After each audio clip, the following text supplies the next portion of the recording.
Então, na verdade, eu não nasci num lar cristão, muito pelo contrário, sabe? Eu vim de Minas Gerais, nasci numa roça mesmo, sabe? Borda da mata, e depois de alguns anos nós fomos para Itajubá, né? É, Tinha 7 anos de idade. Mas nesse período já havia acontecido algumas coisas comigo que não era muito natural, né? E que chamou a atenção da minha família, porque eu tinha visões, né? E visões assim mesmo de espíritos, é, e muitas vezes eu até desmaiei, porque, né? Foi coisas feias que aconteceu e tudo batia, acontecia, né? Então já tinha essa questão da visão aberta, né? E o que cheguei a ter uma experiência uma vez de eu estar brincando, pequeno, 6, 7 anos, brincando, atrás de casa e aproximadamente uns 12 anjos pequenos vieram brincar comigo. Eu levei um susto tão grande que eu saí correndo também. E eles, quando eu contava isso para os meus pais, né, principalmente para minha mãe falava com alguém, eu falava assim, não, esse menino tem que desenvolver. E dessa forma eu fui crescendo, né? Mas foi na minha adolescência que eu tinha muita sede das coisas do Senhor. É, Conheci uma pessoa, um amigo que passou a fazer parte da minha casa, já fazia parte da minha casa, né? Que era o Léo, né? E ele me convidou para ir na igreja católica ter uma reunião. E chegando lá, a reunião de jovens, era a reunião de jovens da Renovação Carismática Católica, na igreja católica. E quando eu conheci aquele grupo e conheci o trabalho que era feito ali naquela região, nossa, aquilo eu fiquei apaixonado, pastor. Fiquei apaixonado. O primeiro dia, o primeiro louvor do Padre Zezinho já me deixou apaixonado, tá? Então, eu praticamente tinha todos os louvores dele, né? Os cânticos do Padre Zezinho. Mas tive uma convivência muito grande com o Léo, porque nós sempre estávamos lá na casa dele, na roça, estudamos no Senai juntos, fizemos curso técnico juntos, íamos para o seminário junto. Inclusive, eu fui fazer curso vocacional. Só que eu estava sendo orientado para o monastério, que era o que eu queria. Sempre desejava. Ser um padre. Não, monge. Eu queria fazer o seminário para depois ir para o monastério. Os monges vivem uma vida enclausurada, né?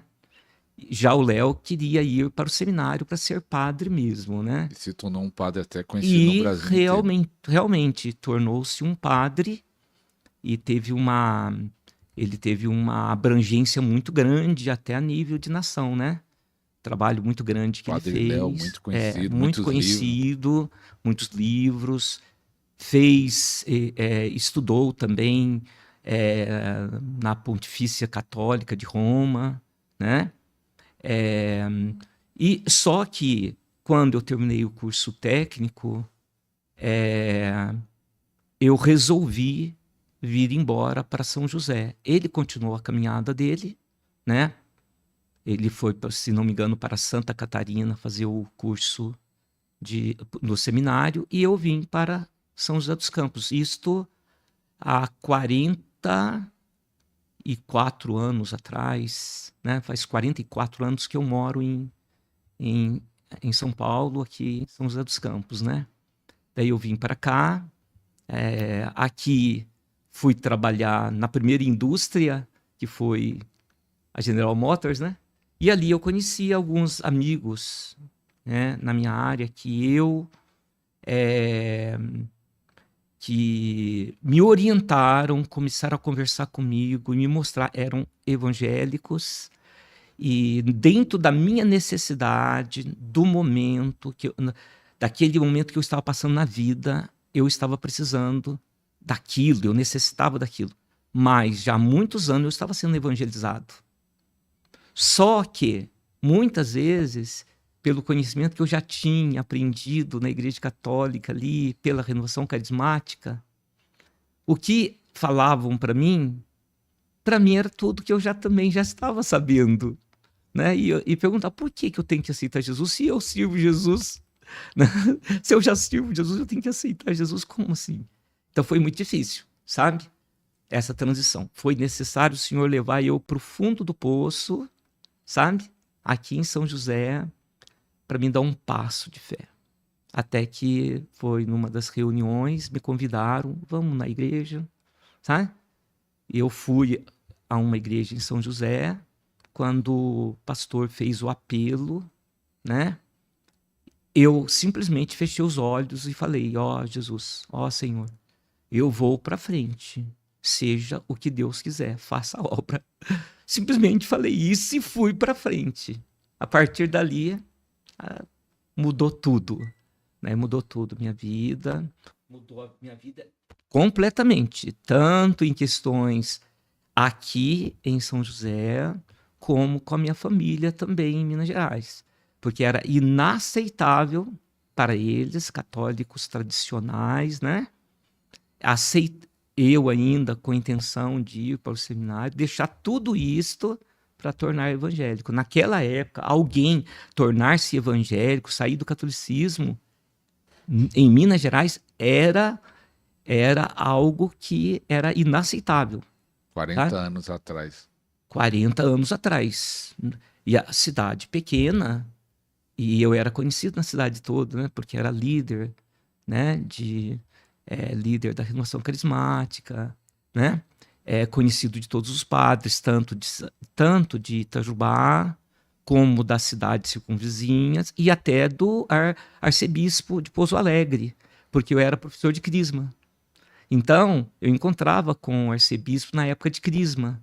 Ele vinha, né, como professor, ficava junto com eles, com os padres, com o arcebispo de Pouso Alegre, Dom José d'Ângelo Neto naquela época, né?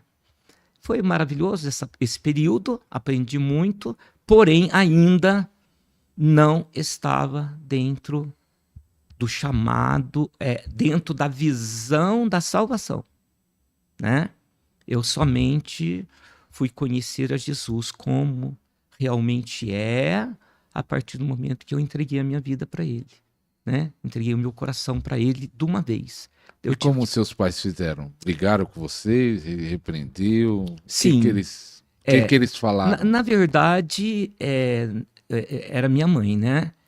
Meu pai já havia falecido, mas mesmo antes, se fosse meu pai, ele não falaria nada, porque meu pai sempre foi um homem assim, muito tranquilo, ele não me... A minha mãe não, a minha mãe era uma senhora que punha ordem na casa, e ela realmente não...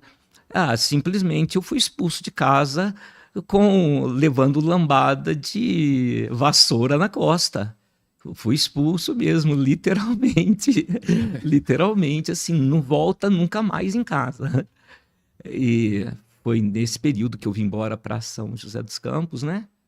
E da caminhada de Itajubá para São José, sem conhecer São José, conhecer São Paulo, sem nada, no meio do caminho, lá na Serra da Mantiqueira, as lágrimas desciam.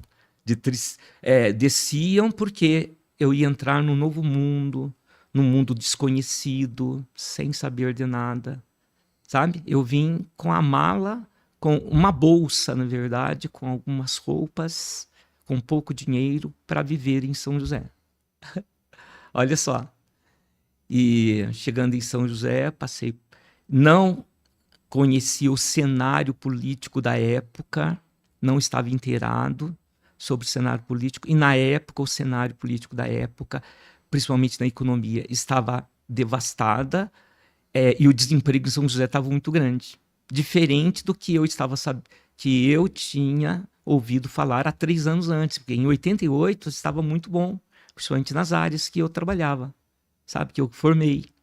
E nesse período de 81, o Brasil todo estava passando por uma crise muito grande. Então, havia greves em tudo quanto é fábrica no estado de São Paulo, todos os lugares me mandaram embora. Eu fiquei 6 meses desempregado em São José, sabe? Fui roubado, fiquei com a roupa do corpo, é, andava a pé em torno de 20 quilômetros por dia na Dutra, passando pelas empresas para entregando currículo, né? Entregava currículo, né? E aquela multidão. Então eu andava a pé 20 quilômetros, às vezes. E comer. Daí até um mês e meio, eu ainda tive dinheiro. Depois, um amigo que me recebeu ali no lugar que ele alugava, um quartinho, né? Ele me arrumou esse lugar para ficar junto, tá? E ele trabalhava numa empresa lá, né? E ele estava precisando de um dinheiro, tá? E ele falou, não, empresta para mim que eu já te entrego dia 15. E eu emprestei o meu dinheiro para ele e ele nunca mais entregou o dinheiro. E eu fiquei sem dinheiro, praticamente sem dinheiro, né? Daí, a partir daí, pastor, o que aconteceu? Eu vivi uns 2, 3 meses comendo um pão e um ovo por dia. Eu dividia às 3 horas da tarde. 3 horas da tarde eu ia, comprava um pão e um ovo, fazia e comia. Muitas noites eu acordava com tanta fome que eu ia na cozinha, porque não tinha nada, eu pegava água, misturava com açúcar e então tomava para dormir. Daí eu fui perdendo peso. E chegou um momento também que lá em São José, numa avenida que chega até perto da Praça Afonso Pena, tinha muitas árvores, e essas árvores elas dão um frutinho, eles chamam de macaquinho, não sei se o senhor já ouviu, o macaquinho japonês, né? Uva japonesa, chama macaquinho. É tipo uns galinhos, esses galinhos que dão na ponta das folhas, eram docinho. Então eu subia até o centro para comer aquilo, pegava para comer para poder matar a fome, sabe? Isso foi por mais de 3 meses, né? E daí passou mais alguns dias, eu fiquei muito doente, porque eu dormi em cima de uma tábua, eu acho que machucou muito a costa, eu fiquei muito doente, a dor muito grande, e saindo de manhã, passando pela rodoviária, encontro com um senhor que era da Renovação Carismática de Guaratinguetá, que eu havia conhecido nas nossas jornadas, né? E ele ficou assim, nossa, o que você está fazendo aqui? Daí eu sentei com ele, contei a história para ele que eu estava passando. Ele falou assim, não, você vai comigo, eu estou indo para Caraguá renovar a minha carteira de pescador, você vai comigo, depois você vai para minha casa. Eu não tinha outra opção, né? Ele pagou tudo, eu fui com ele, morrendo de dor. Ele era um nordestino, sabe? Ele falou de São José até Caraguá sem parar. Eu acho que ele estava tentando, né? Me converter de novo. Não, tentando assim, não me converter. Ele estava tentando falar comigo para ver se a dor passava, né? Que eu estava com muita dor, né? Eu sei que, voltando, nós chegamos 9 horas em Aparecida do Norte. Ele passou numa farmácia, comprou um remédio, me deu. Cheguei na casa dele, ele falou para a esposa dele, olha, eu trouxe um amigo, ele vai ficar aqui comigo uns dias. Daí, tomei o remédio, dormi a noite inteira. No outro dia, desapareceu tudo aquilo, sabe? Daí eu fiquei na casa dele por 15 dias. Ele era uma pessoa que fazia um trabalho ele morava em Caraguá, mas ele fazia um trabalho em Aparecida de apresentação. Eu nunca ouvi falar sobre isso, né? Ele fazia apresentações lá onde os pescadores encontraram a imagem, né? A imagem de Aparecida, né? E ele fazia uma apresentação lá. E as pessoas pagavam, né? Daí ele me levou eu para ajudar. E eu fiquei uns 15 dias ajudando ele lá nas apresentações lá. Nunca pensei que eu ia passar por isso, mas passei, sabe? Depois de 15 dias, me deu um sufoco muito grande, e eu não tinha dinheiro, e falei para ele, olha, eu queria pedir para o senhor, né? Eu preciso ir em São José. Eu estou sentindo, um peso muito grande, eu preciso ir em São José. E o senhor me arruma um valor, eu vou trabalhar, e assim que eu tiver o dinheiro, eu vou vir aqui na casa do senhor e trazer esse dinheiro. Só para me viajar, para me ir para lá. Daí ele falou, não, pode deixar. Ele pegou um dinheiro, me deu, entrei dentro do ônibus à noite, cheguei, quando eu cheguei na onde eu estava morando, quando eu cheguei ali, quando eu olhei em cima do aparador, tinha mais ou menos uns 6 ou 7 cartas me chamando para trabalhar. Mas já fazia quase 15 dias, porque os 15 dias que eu fiquei lá, no outro dia ou 2 dias depois já começou a chegar as cartas de várias empresas. Mas já tinha passado 15 dias, eu falei, e agora, Senhor? Com tanta dificuldade, já vai para 6 meses. Qual delas que eu vou primeiro? Eu falei, eu vou primeiro na GM. Eu pensei, né? Primeiro eu vou na GM, né? Que é a maior. Não, sabe? Havia uma possibilidade na GM, né? Ali, para mim. As outras eu iria também, de qualquer forma, mas eu resolvi, vou na GM primeiro. Cheguei na GM, quando cheguei no RH, né? O gerente disse, eu mostrei para ele, né? Ele falou assim, olha, eu acredito que essa vaga já foi fechada, mas dá um tempo aí, deixa eu ligar. Daí ligou para a gerência, e a gerência pediu, falou assim, não, pode dar o teste para ele. Daí eu fiz o teste teórico, já passei, e ele falou assim, enviou eu para a fábrica. Na fábrica, daí eu fui fazer os exames, né? Os exames práticos, demorou bastante, mas finalmente me escolheram para ficar. Mas quando fui fazer o teste prático, o supervisor da área era mineiro também, sabe? Quando ele me viu, eu falei, ô, mineirinho, que alegria, porque a GM tem a maioria da área, né? Da GM era todos mineiros, né? A maioria ali. Mais um mineiro para nós aqui, né? Daí quando eu fui fazer o teste prático, eu falei assim, não, antes de fazer o teste prático, você vai almoçar. Daí ele me deu lá um cartãozinho para mim almoçar. Fazia meses que eu não sabia o que era almoçar ou jantar, algo assim. Ou seja, fui aprovado, entrei ali e ali começou a minha vida. Depois de alguns meses, conheci esses dois companheiros que me ensinaram muito sobre a área que eu trabalhava. Ao mesmo tempo, chamava na hora do almoço para participar da reunião. Os dois eram evangélicos. Um era presbítero, o outro era diácono, sabe? E durante algum tempo, sendo evangelizado, eles convidando, um dia eu aceitei. Foi aonde eu fui na igreja, aceitei Jesus.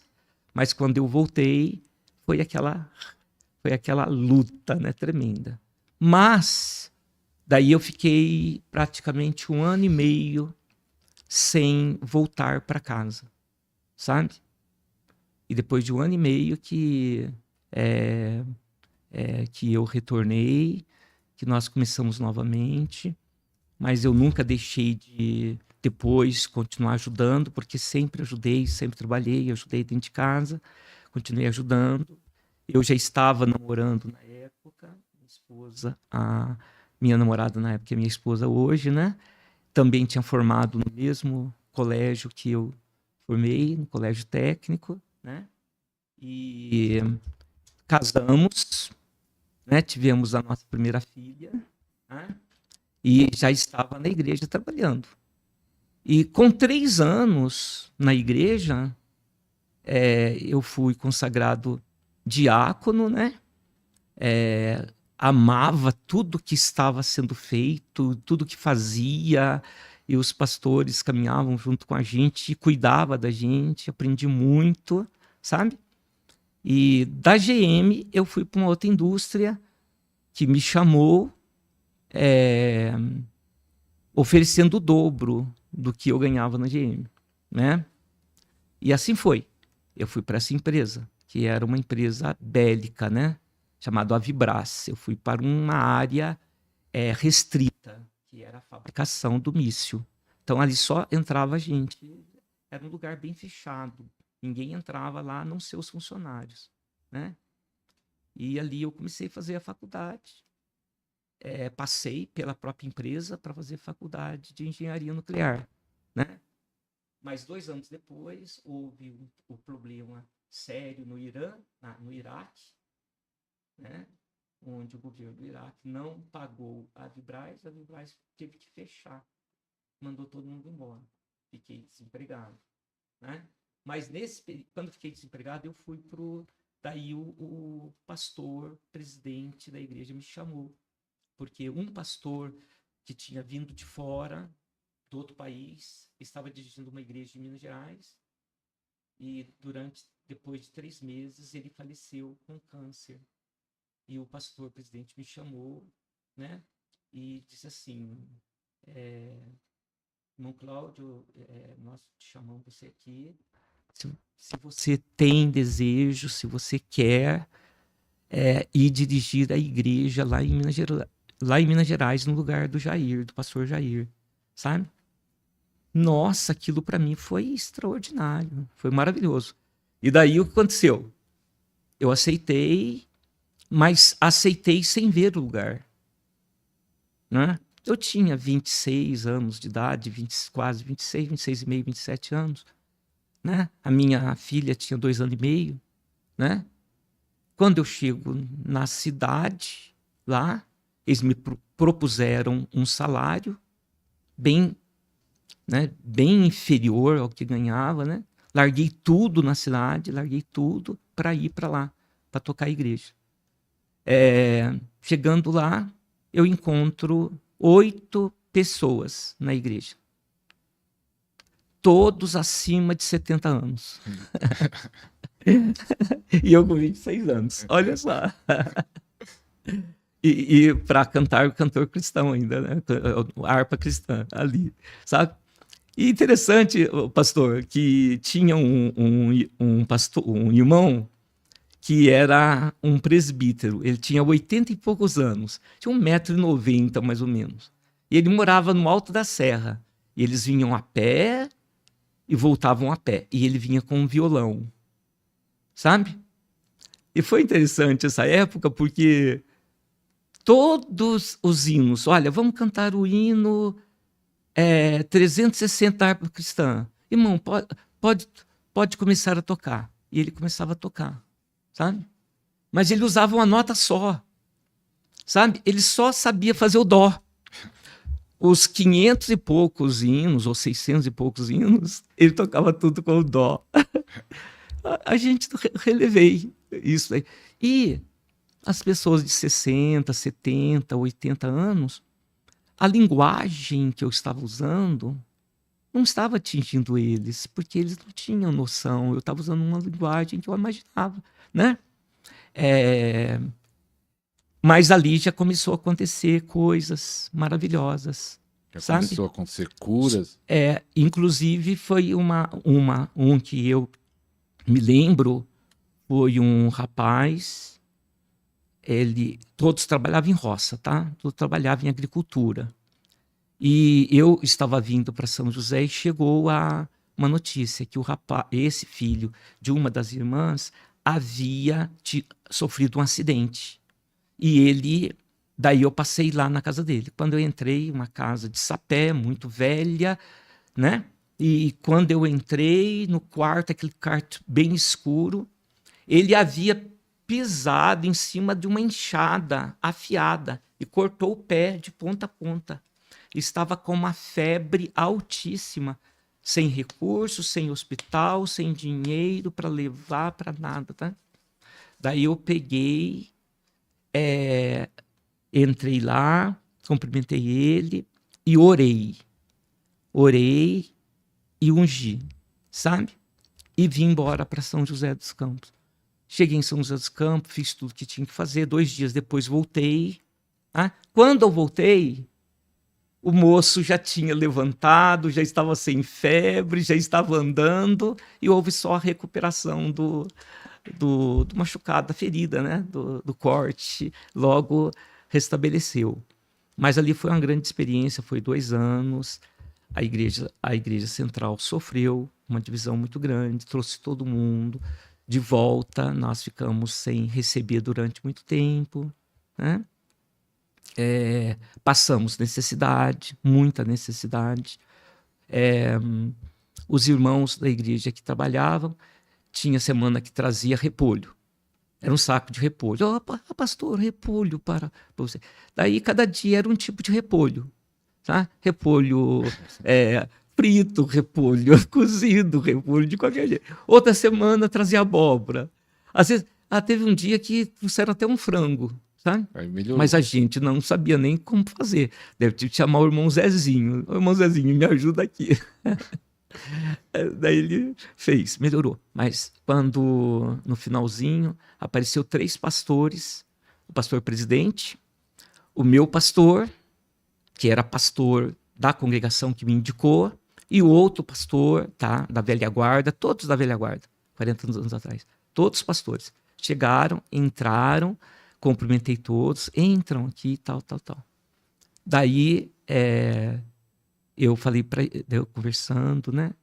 Pastor Paulo, amo esse pastor, foi presidente, pastor Miguel, saudosa memória. O pastor Assis está vivo até hoje, grande amigo, grande companheiro. Pastor Paulo provavelmente deve estar vivo, faz muitos anos que eu não tenho mais notícia dele, mas deve estar vivo ainda. Eles sentaram na mesa, falaram assim, eu não tenho nada para oferecer, nem café. Daí eu levei eles lá na despensa, mostrei para eles, olha aqui, faz 3 meses, nós não temos nada. Não temos uma bolacha, não temos água, não temos nada, não temos chá, não temos nada, nada aqui. Sabe? Daí eles falaram, então, o que nós vamos fazer? O irmão retorna e a gente vai ver o que vai fazer, porque realmente a igreja está assim, aconteceu isso. E eles trouxeram todos os missionários da África, da Amazônia, de todos os lugares. Tal. E assim aconteceu. Dessa daí eu fui embora para São Paulo, eu larguei tudo, vendi o que eu tinha, vendi tudo que eu tinha, né? Parte eu deixei com a minha esposa, outra parte eu fui para São Paulo. Em São Paulo eu rodei. Mais por perto. Isso, rodei aqui, lá para de baixo, lá para de cima, Moca, tudo a pé, sabe? Aqui na capital. Na capital. Mas o que me chama a atenção, pastor, que hoje em dia o pessoal reclama, faz a obra ter até muito mais recurso, e você fazendo, e alguns aí reclamam de barriga cheia, meu irmão. Você não sabe o que é dificuldade na obra, não. Foi. E pastor, esse caminhar na jornada, depois você foi ser pastor lá em São José dos Campos, né? Sim. Mas e também eu queria que você contasse essa etapa de você ser pastor de São José dos Campos e de uma chave poderosa que você descobriu ali, uma chave que você usa bastante no canal. Sim. Que foi nesse Exato. período, talvez um pouco mais na frente. Como pastor, quando eu comecei o trabalho da Igreja Batista Javanesi, foi em 1991, tá? Eu já estava trabalhando na Philips do Brasil e começamos esse trabalho através de um pastor do Rio de Janeiro que me convidou para fazer esse trabalho, saudosa memória, grande homem de Deus, pastor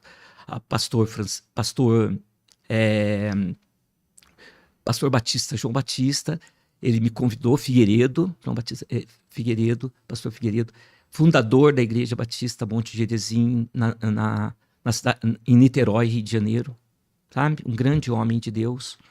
E eu fui fazer esse trabalho lá em São José, mas com uma Igreja Batista Javanesi, sabe? Ele liberando o campo de São Paulo para mim, né? E